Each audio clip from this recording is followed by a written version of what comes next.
What's up, Black Watts? You won't believe where I'm at today. I'm at SRAM's HQ in Chicago, Illinois. Let's go.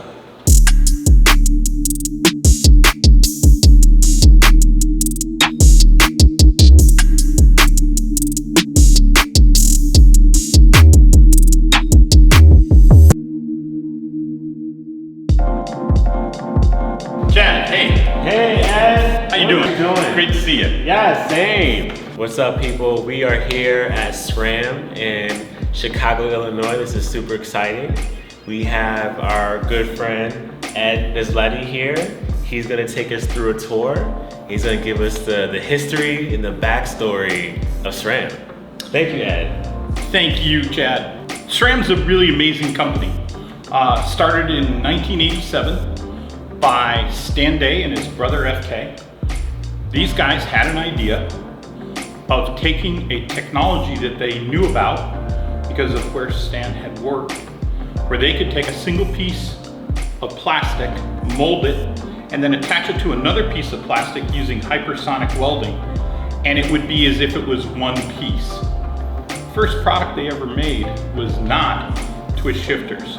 Oh, really? It was an airtight pocket that you could wear in triathlons to make it easier to swim.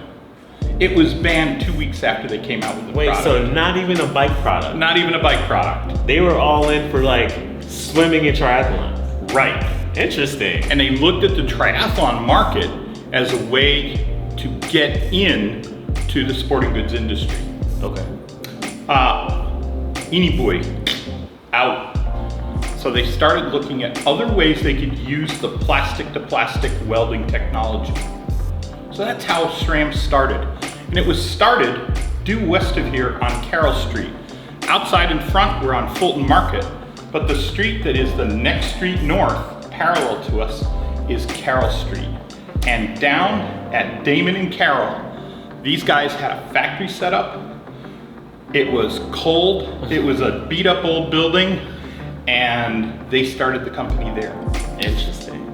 And we have a wall here of founders' pictures, and we have a desk right behind me here that is the desk that Stan Day used the entire time he was the leader of our company. Wow. Now he is the chairman of the board. So SRAM is a company that was born right here in the United States.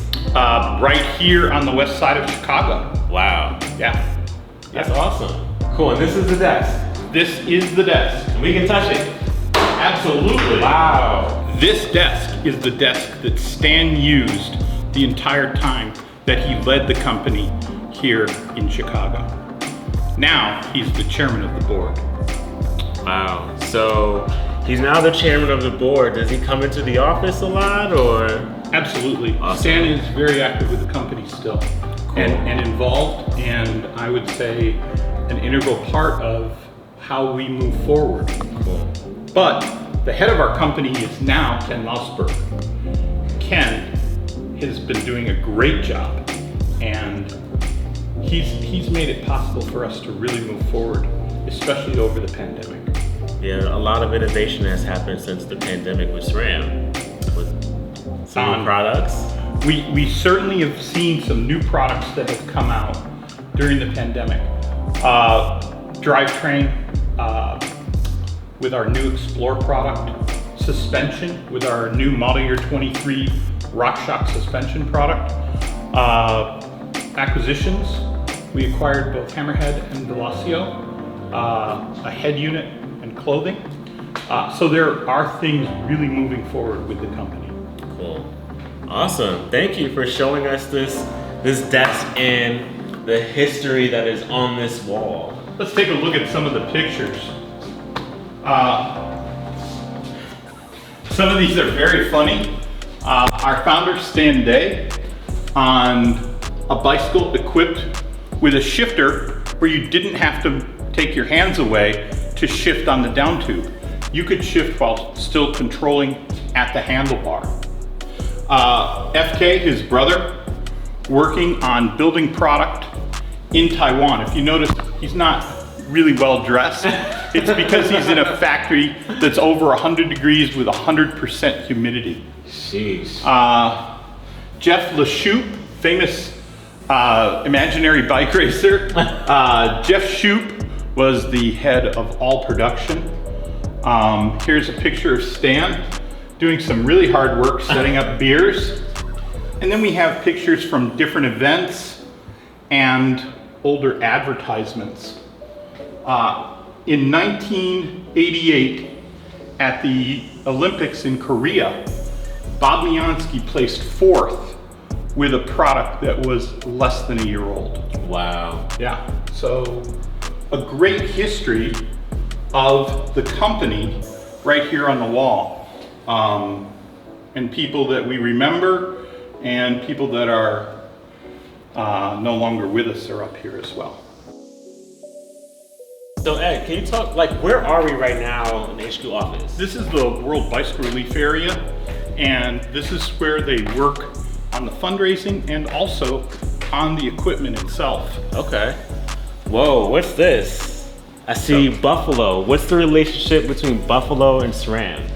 So this is the bicycle that World Bicycle Relief distributes to people in Africa. The goal is 20 million of these out into the field so that people can use them. But it's an indigenous bicycle. It's not multi-speed. It doesn't have external derailleurs. It doesn't have external brakes. It's a steel rim, a high quality, super strong spoke, but it's designed for simplicity and for utility and easy repair. Extremely durable. Extremely durable. This is the kind of bicycle that you can put gallons of milk on. You can carry 100 pounds of welding material.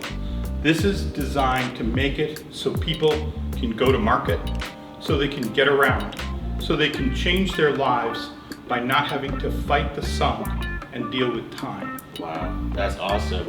Now the big question, does it have SRAM products on it? No, there is no SRAM product at all involved with this. Again, indigenous product. It's made in India. It's entirely knocked down, meaning that all the parts are separate. The wheels aren't built, the frames aren't even fully assembled in some cases. When it arrives to be distributed, they teach bicycle mechanics how to repair and how to assemble the bicycles, and then they do handouts in different villages and towns in each of the locations. Oh, that's awesome. Wow. So there's no profit for SRAM for this. It is entirely based on the idea of making sure that people have better access to transportation. And that's what it's about. So let's go over to the east side of the building. This is where a lot of the administration, OEM sales, marketing and communications, product lifecycle management happens over here, and our human resources department is right over here.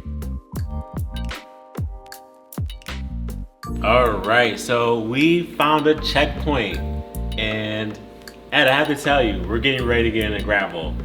And what we've been hearing a lot since we've been researching gravel is mullet. Can you talk to me about what that is and what that means? So before we came out with our product specific line of Explore products, we offered a way for a person to have a dropped handlebar bike with road controls and a wider range of gearing. When we say wider range, we're using our Eagle cassette and rear derailleur in conjunction with road controls. So it's almost like a mixture of mountain biking and road biking. And you've got a heavier wheel that you're working with. And with our new Explore product, we've come out with a suspension fork as well. Oh, wow. Yeah. Okay, cool. So can you interchange certain things? Like, what if you wanted a smaller cassette? Could you go with the smaller cassette? Because that is huge. Eagle gives you how much range when it comes to climbing? We call it 520% range because the gears go from 10 tooth on the smallest one to a 52 tooth on the largest one. but that gives you some larger jumps as you go up. That last 42 to 52 jump, that is pretty big. Yeah. So what we've done is we've come out with Explore. And Explore works from 10 to 44. Wow. So it gives you a little bit closer range, but still wide enough to be able to tackle off-trail, softer conditions, mud, things like that. So it's a mixture of, hey, I'm on road for like the first 15 miles and then I'm hitting some gravel for the next 20. Exactly. So that's why you want to have a position that can be comfortable, that you can have road controls on. You're not on a mountain bike and more upright catching wind. You have a little bit of aerodynamics. Ooh, I'm excited. I'm excited to ride.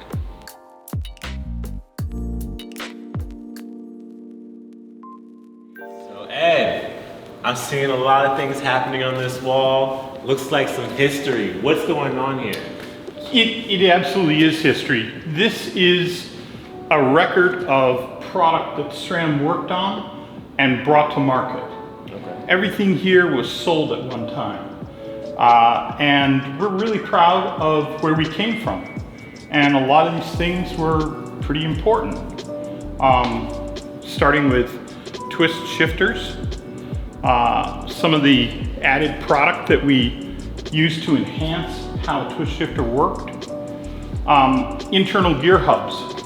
SRAM used to make internal gear hubs as part of our Schweinfurt work in Germany. The first of our metal rear derailleurs. So metal B-knuckle on the derailleur gave us added durability. And you can see that we used the materials with both the faux carbon fiber look, the faux wood look, and we don't have a Betsy Ross up here, but we do have one on the floor. Okay. We also worked on developing a handlebar that people could differentiate, that people could see the difference in the bicycle because this was so obvious. If we keep on going further down, you can see the acquisition of RockShox in 2002. Yeah. We brought RockShox into the family and it's become a very successful brand for us. And you can see down here, Truvative products, and Avid. Avid and Truvative were acquired at about the same time. And we talked about World Bicycle Relief earlier and the Buffalo bikes. In 2004, in December, was the tsunami in Sri Lanka. It swept 20,000 people out to sea, gone forever. That became the basis of using bicycles to help restore an economy and a society. Then we go forward to Zip in 2007. We acquired Zip and all the manufacturing facilities that are based down in Indianapolis. And if you keep on going forward, you can see that we're still filling in some things. But Eagle, PowerTap, we acquired PowerTap and all of that technology. And as you move forward more, you can see Time, Hammerhead, and Velocihome. Nice. Yeah. Who knows? More to come. Who knows? Ed, this was phenomenal. Thank you so much for making time for us to see the HQ, give us a little bit of history, show us some cool products. We're super excited to see what is next for SRAM. Thank you very much, Chad, and thanks a lot for coming over. Yes. Really appreciate you making the visit here. Thank you so much. Okay. We'll see you soon. See you later.